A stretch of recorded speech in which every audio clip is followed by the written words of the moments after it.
Hello everyone, आप सभी का हमारी इस क्लास में स्वागत है। आज की हमारी क्लास है क्लास 7th के लिए मैथ की और टॉपिक है रेखीय समीकरण। और रेखीय समीकरण में क्या है? संख्या संबंधी इबारती प्रश्न। रेखीय समीकरण क्या होते हैं, कैसे हल करते हैं, उत्तर की कैसे जांच करते हैं, इसके लिए हम 2 वीडियोस पहले बना चुके हैं। उन दोनों को आप जाकर देख लीजिए, आपको रेखीय समीकरण जरूर हल करना अच्छी तरह से आ जाएगा।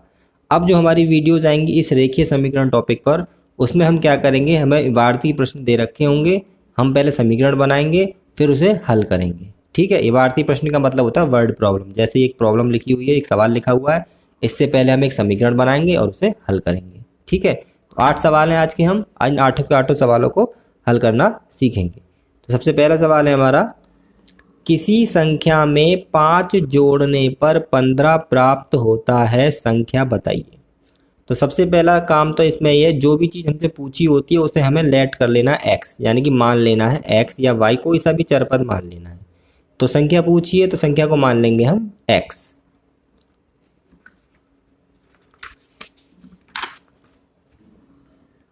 पहला सवाल है तो हम मान लेंगे माना संख्या बराबर x। इसके बाद जो भी प्रश्न की शर्त दे रखी होगी हमें, उससे हम समीकरण बना लेंगे। कैसे? हम लिखेंगे यहाँ पर प्रश्न अनुसार। ठीक है, प्रश्न अनुसार लिख लिया। अब समीकरण क्या दे रखी है हमें वो लिखेंगे हम। किसी संख्या में 5 जोड़ने पर, संख्या यानी कि x में 5 जोड़ने पर 15 प्राप्त होता है, यानी कि उत्तर कितना आ रहा है हमारा 15। अगर इसमें 5 जोड़ दें तो उत्तर कितना मिल रहा है हमें 15। यानी कि समीकरण कुछ इस तरह से बनेगी, संख्या में अगर हम 5 जोड़ दें तो हमारा उत्तर आ जाता है 15। जो वहाँ पर वर्ड में लिख रहा था हमने उसे समीकरण के रूप में लिख दिया। अब हमें इसे हल करना है तो हम क्या करेंगे, पक्षांतर कर लेंगे। x बराबर आ जाएगा 15, प्लस की संख्या माइनस हो जाती है, x बराबर आ गया 10, यानी कि संख्या बराबर आ गई हमारी 10। उत्तर है ये। बहुत छोटा सा सवाल है, मेनली हमें समीकरण बनाने पे ध्यान देना कि समीकरण बनाएंगे कैसे। अब करते हैं सवाल नंबर 2। सबसे पहले सवाल को ध्यान से पढ़ते हैं और फिर देखते हैं कि इसमें क्या किया जाएगा। किसी संख्या का आधा उसकी चौथाई से 10 अधिक है। सवाल को ध्यान से पढ़ेंगे और जो मैं बोल रहा हूँ उस पर जरूर कॉन्सेंट्रेट करेंगे। किसी संख्या का आधा उसकी चौथाई से 10 अधिक है। देखिए, आधे का मतलब होता है 1/2, चौथाई का मतलब होता है 1/4। वह संख्या ज्ञात कीजिए। तो जैसे इसमें संख्या ज्ञात करनी, सबसे पहले तो संख्या को मान लेंगे x। माना संख्या बराबर x। ठीक है, अब 2 चीज़ें हैं इसमें, या तो एक तो तिहाई है वो आधा है और एक चौथाई है। हम करेंगे प्रश्न अनुसार लिखकर ही। सवाल को ध्यान से आप समझिएगा, एक बार आपकी समझ में आ गया तो आप इस तरह के कैसे भी क्वेश्चनों को कर पाएंगे। तो ये कह रहा है कि इस संख्या का आधा उसके चौथाई से 10 अधिक है। तो सबसे पहले हम आधा और चौथाई दोनों को बराबर लिखेंगे। इसका आधा कितना हो जाएगा, ये हो गया आधा और ये हो गया इसका चौथाई। ठीक है, अब जौन सी तरफ ज़्यादा कह रहा होगा उसकी उल्टी तरफ हमें ज़्यादा करना है, क्योंकि हमें इक्वेशन को बराबर बनाना है। तो किसी संख्या का आधा उसकी चौथाई से 10 अधिक है, यानी कि आधा जो है ये इससे 10 अधिक है। आधा 10 अधिक है, यानी कि इस तरफ हम 10 अधिक करेंगे। इस बात को दिमाग में ज़रूर बैठा लें कि हमें उल्टी तरफ ही करना है जो भी कहेंगे। अगर वो कह रहा है आधा जो है, किसी संख्या का आधा उसके चौथाई से 10 अधिक है, तो इस तरफ 10 जोड़ेंगे जब भी तो ये इक्वेशन बराबर बनेगी। ठीक है, आपको दिमाग में ये बैठाना है कि हमें उल्टी तरफ ही जोड़ना है, बस उल्टी तरफ ही घटाना या उल्टी तरफ ही करना, जो भी बात है। इसे अब हल करके x का मान निकालना। तो क्या करेंगे, इसे इधर पक्षांतर कर लेंगे, x/2 माइनस हो जाएगा ये और बचेगा 10। यहाँ का ले से आ गया हमारा 4, ये हो गया 2x, यहाँ x तिरछी गुणा कर देंगे, 2x में से x गया, x बराबर 10 चौक 40, गुणा करके 40 आ गया, तो संख्या आ गई हमारी 40। ठीक है, ये आ गया हमारा उत्तर। समझ में आ गया हमारा आपको? सवाल को पहले समझना है, समीकरण बनानी, और समीकरण इसमें हल आसानी से हो जाएगी। अब चलते हैं सवाल नंबर 3 की तरफ। सवाल नंबर 3 क्या कह रहा है, सवाल को पहले पढ़ते हैं, समझते हैं, फिर करते हैं। तीसरा सवाल है, एक संख्या और 7 का गुणनफल 28 है, संख्या ज्ञात कीजिए। ये बहुत ही आसान सवाल है, दोबारा पढ़ लेते हैं। एक संख्या और 7 का गुणनफल 28 है, संख्या ज्ञात कीजिए। एक कोई संख्या ज्ञात करनी, संख्या को मान लेंगे हम x, उस संख्या का और 7 की गुणा करके हमारा उत्तर आ रहा है 28। तो समीकरण इसी से बनाएंगे। सबसे पहले मान लेंगे माना संख्या बराबर x, ठीक है। अब प्रश्न अनुसार लिखेंगे। सवाल को हमेशा कायदे से करना चाहिए, तरीके से लिख के करना चाहिए, तभी सवाल करने में मजा आता है, चेक करने वाले को भी आसानी रहती है। अब ये क्या कह रहा है कि इस संख्या का और 7 का गुणा करने पर उत्तर आ रहा है 28, यानी कि x गुणा 7 बराबर 28। x का मान निकालना है तो 7 हो जाएगा यहाँ भाग में, 28/7, जो गुणा का होता है वो भाग बन जाता है, ये कट गया 4 बार। x बराबर 4, यानी कि संख्या आ गई हमारी 4, ठीक। अब चलते हैं सवाल नंबर 4 की तरफ। छोटे छोटे सवाल हैं, कुछ बड़े सवाल भी हैं, हमें ध्यान से समझना है बस। सवाल नंबर 4 है, सवाल नंबर 4 को पढ़ते हैं। किसी संख्या के 1/3 में से 1/4 घटाने पर 4 शेष बचता है, संख्या ज्ञात कीजिए। तो बहुत आसान सवाल है। 1/3 का मतलब 1/3, 1/4 का मतलब 1/4। तो 1/3 में से 1/4 घटा दीजिए, बराबर उत्तर आ रहा है 4। किसका? संख्या का, और संख्या तो दे ही नहीं रखी, संख्या को मान लेंगे x। तो मान लेंगे माना संख्या बराबर x। फिर प्रश्न अनुसार क्या कह रहा है कि संख्या के 1/3 में से 1/4 घटा दो। इसका 1/3 कितना होगा? x/3। इसमें से इसका 1/4 यानी कि x/4 घटा दो, और उत्तर कितना आ रहा है निकल के? हमारा 4 आ रहा है। समीकरण बन गई, जो उसने शब्दों में दे रखा था हमने समीकरण लिख दी। इसका लैसे आ जाएगा हमारा 12। तो यहाँ आएगा 4x, यहाँ आएगा 3x। भिन्न आपको हल करनी आती होंगी। तिरछी गुणा होगी, 4x में से 3 गए, 1x बचेगा, 1 को लिखते नहीं है, 12 चौक हो गए 48। तो संख्या आ गई हमारी 48। ये हमारा उत्तर हो गया। अब सवाल नंबर 5 है। 5वां, 6ठा और 7वां, ये तीनों सवाल एक ही तरह के हैं, थोड़ा सा अंतर है इन सवालों में। और वो क्या है, वो पहले मैं आपको पढ़ के समझा देता हूँ कि क्या अंतर है। देखिए, 5वें सवाल में कह रहा है 2 क्रमागत। सबसे पहले आपको इस क्रमागत शब्द का मतलब पता होना चाहिए। क्रमागत शब्द का मतलब होता है लगातार, क्रम से आगत। क्रमागत को अगर संधि विच्छेद करेंगे, क्रम से आगत मतलब क्रम से आने वाली, यानी कि लगातार आने वाली संख्याओं को कहते हैं क्रमागत संख्याएं।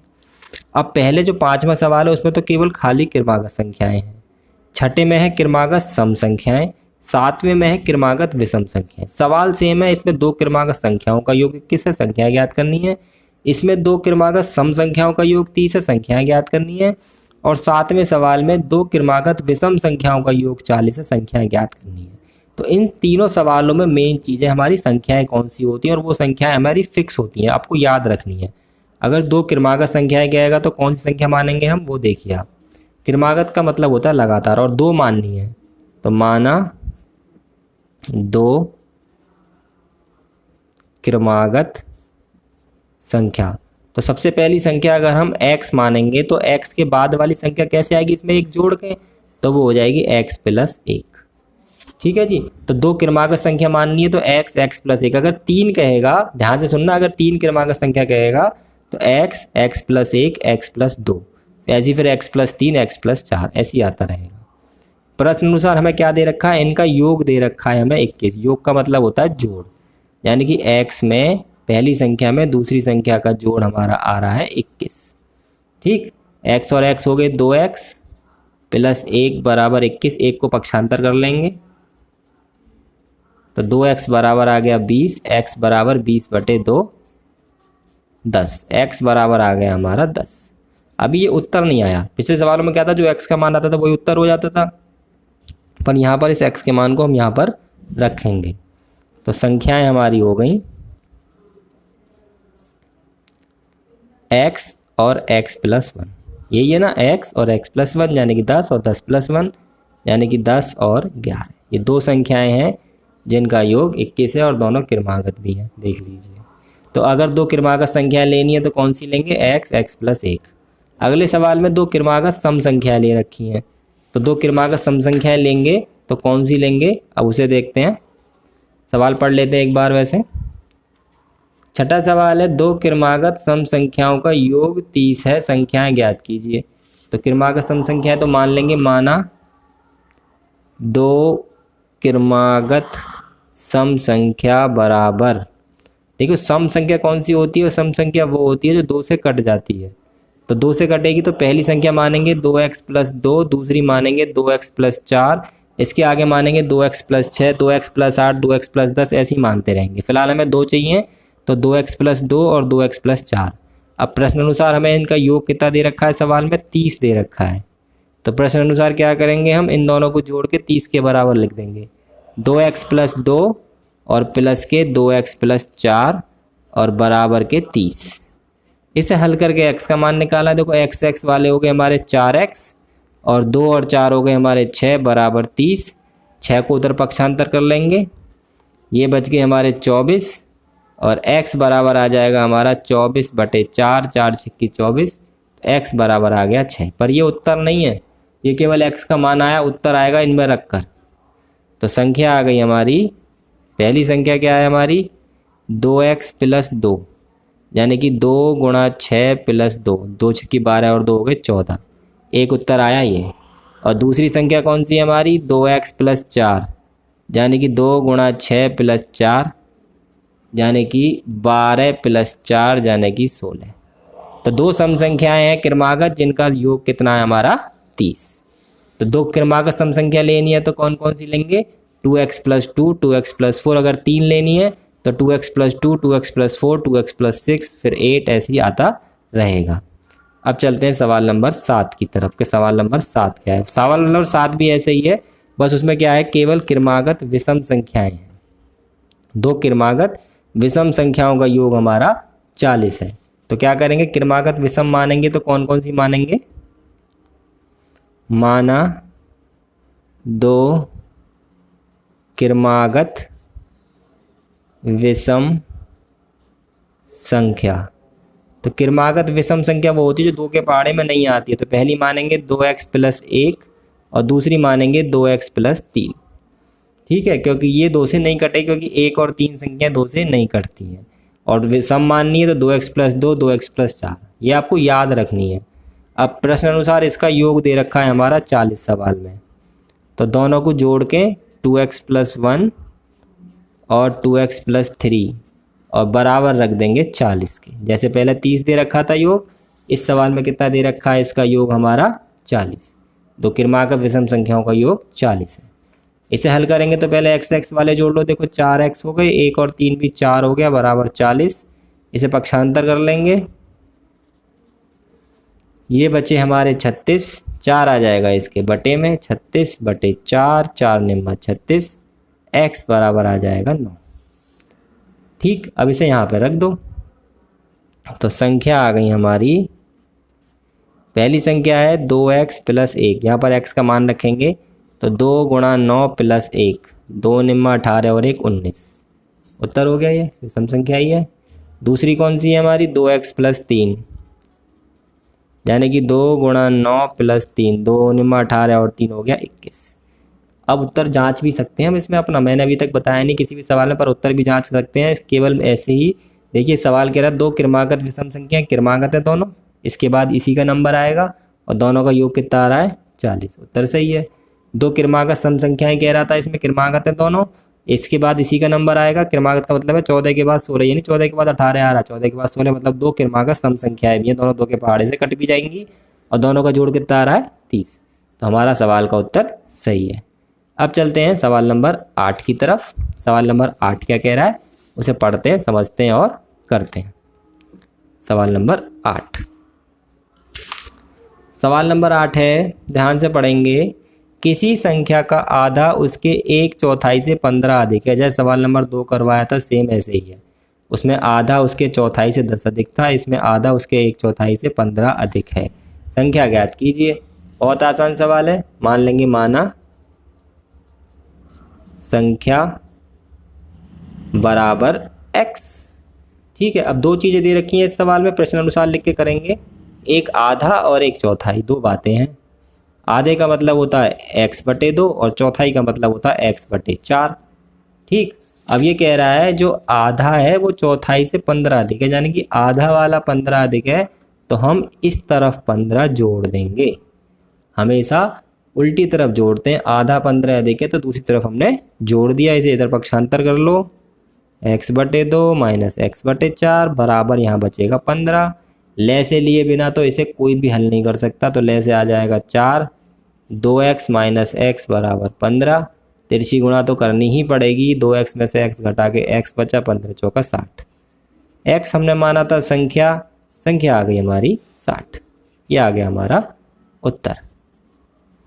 अब एक नवा सवाल बता रहा हूँ, ये मैंने आपको लिखा नहीं है शुरू में जो मैंने सवाल दिखाए थे, पर ये सवाल रह गया था लिखने से, पर मैं अब लिख दे रहा हूँ और फिर मैं इसे समझा देता हूँ। सवाल है हमारा, दो संख्याओं का अनुपात 2:5 है तथा इनका योग 35 है, संख्याएं ज्ञात कीजिए। ये अनुपात वाला सवाल मैं आपको बता रहा हूँ, बहुत इंपॉर्टेंट सवाल है, अक्सर पूछ लिया जाता है पेपर में, या आपके आगे भी बहुत काम आएगा। मैं आपको जो बता रहा हूँ वो ध्यान से सुनिए। जब भी कोई चीज़ अनुपात में दे रखी हो, संख्याएं या किसी की उम्र या कोई भी चीज़ कोण दे रखे हों, कोण वाले सवाल पढ़ाएंगे आगे, तो जो भी चीज़ अनुपात में दे रखी है उनके साथ हम x जरूर लगा लेते हैं। तो जो अनुपात हमें दे रखा है इसमें वो कितना दे रखा है जी, 2:5। ये दो संख्याओं का अनुपात है, यानी कि ये पहली संख्या है और ये दूसरी संख्या है, तो इसके साथ x लगा लेंगे तो पहली संख्या होगी 2x, दूसरी संख्या होगी 5x। माना लगा के लिखेंगे, और क्योंकि x लगा रहे हैं तो मानना पड़ेगा। माना पहली संख्या बराबर 2x और दूसरी संख्या बराबर 5x। जो भी अनुपात, अगर तीन संख्याओं का अनुपात दे रखा हो तो तीसरी वाली में भी x लगा देते हैं। अब प्रश्न अनुसार हमें क्या दे रखा है, इन दो संख्याओं का योग और दे रखा है, हमें दे रखा है कि नहीं, ये रहा योग कितना है 35, तो हमें योग दे रखा है इनका 35 यानी कि 35, किनका, इन दोनों का, तो इन दोनों को जोड़ के लिख दो। ये बन गई हमारी रेखीय समीकरण। हल करेंगे तो ये हो गए 7x और फिर 7 आ जाएगा इसके नीचे, 7 से कट जाएगा ये 5 बार, तो x आ गया हमारा 5। ठीक है, इस मान को यहाँ रख दो, संख्याएं निकल के आ जाएंगी। तो संख्याएं हमारी कौन सी हैं, हमारे दोनों जो मानी है, एक तो है 2x और एक है 5x। दोनों जगह x का मान रखेंगे, यहाँ भी 5 और यहाँ भी 5, तो पहली आ गई 10, दूसरी आ गई 25। दोनों को जोड़ेंगे 35 आ रहा है, ये वाली कंडीशन सही कर रहे हैं, और दोनों का अनुपात निकालेंगे तो 5 से कट के ये इतना आ जाएगा। हमारा उत्तर सही है। तो आज हमने आपको रेखीय समीकरण में संख्या संबंधी इबारती प्रश्न के 9 बहुत ही इंपॉर्टेंट सवाल बताए हैं। आगे की जो हमारी वीडियोज़ होंगी वो आयु संबंधी प्रश्न, चाल दूरी संबंधी प्रश्न और कोण संबंधी प्रश्न, और जैसे भी रेखीय समीकरण के संबंधी प्रश्न होते हैं, इबारती प्रश्न जो होते हैं, वर्ड प्रॉब्लम अंग्रेजी में कहते हैं, उन सभी की सेपरेट एक एक टॉपिक पर वीडियो आपको मिलेगी। चैनल को ज़रूर सब्सक्राइब कर लीजिएगा, क्योंकि हमारे चैनल पर रोज़ाना गणित की एक वीडियो अपलोड ज़रूर होती है, जिसे आप आसानी से अपनी पढ़ाई जारी रख सकते हैं। और आज की वीडियो पसंद आई हो तो वीडियो को लाइक कर दीजिए, शेयर कर दीजिए, कमेंट करके बता दीजिए यदि आपको कोई दिक्कत लगी हो। आज की वीडियो यहीं ख़त्म होती है। धन्यवाद।